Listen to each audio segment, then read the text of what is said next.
జయప్రద వెజ్జీకి స్వాగతం అండి. ఇవాళ సాంబారు పచ్చిమిరపకాయల కూర చేస్తున్నానండి. ఫస్ట్ సాంబార్ చూపిస్తాను మీకు. సాంబార్కి కావాల్సినండి 2 మనుషులు సరిపడా సాంబార్ అండి. ఇవ్వండి పోపు గింజలు,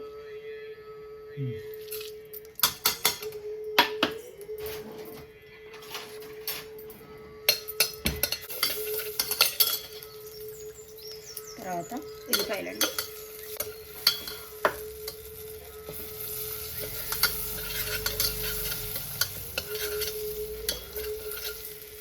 పచ్చిమిరపకాయలు, ఉల్లిగడ్డలండి వేసుకొని కొద్దిగా వేపు రావాలండి. తర్వాత సొరకాయ ముక్కలు, టమాటా అండి ఉడకబెట్టుకొని పెట్టుకున్నానండి. అది కూడా కొద్దిగా వేసిన తర్వాత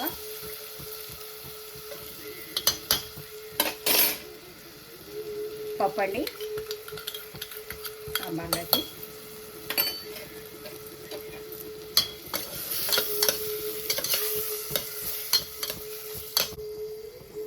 తర్వాత చింతపండు రసం అండి,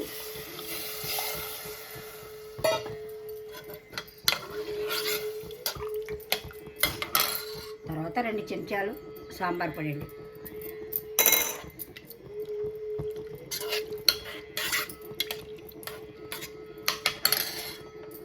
ఇందులోకి సరిపడినంత సాల్ట్ అండి,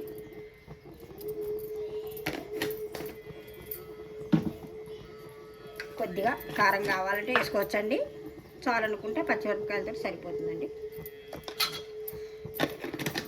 సాంబార్ పొడిలో కూడా కారం ఉంటుంది, అది సరిపోతుంది. పలచగా సాంబారు ఇట్లా తొందరగా అరుగుతుందండి. శనగపిండి వేయించుకుంటున్నానండి.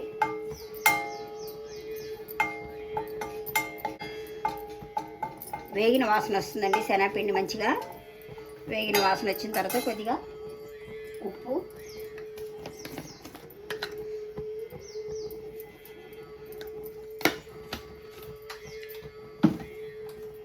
కొద్దిగా కారం,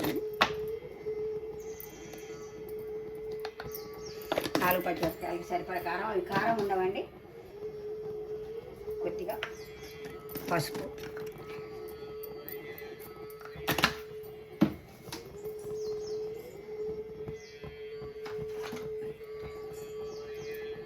కొద్దిగా జీలకర్ర పొడి,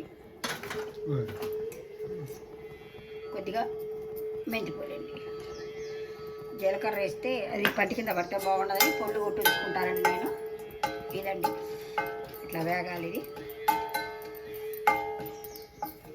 పచ్చిమిరపకాయలు ఇట్లా కోసుకొని ఇత్తులు తీసేసి ఇట్లా వేసుకోవాలండి.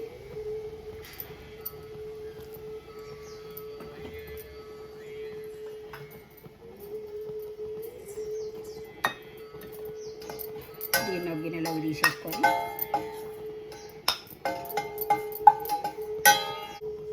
ఇప్పుడు నూనె వేసుకొని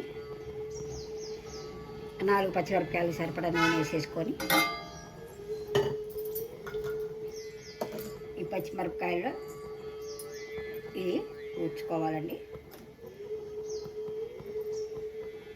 నూనె వేడెక్కిన తర్వాత ఇవి అందులో వేసేసుకోవాలండి.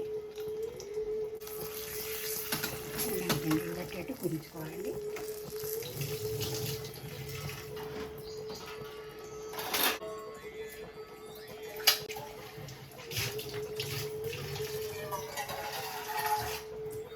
ఇది నీళ్ళ పళ్ళెం పెట్టుకోవాలండి, మాడకుండా మంచిగా వేగుతుంది. తర్వాత ఈ పొడి పైన జల్లేసుకోవాలి.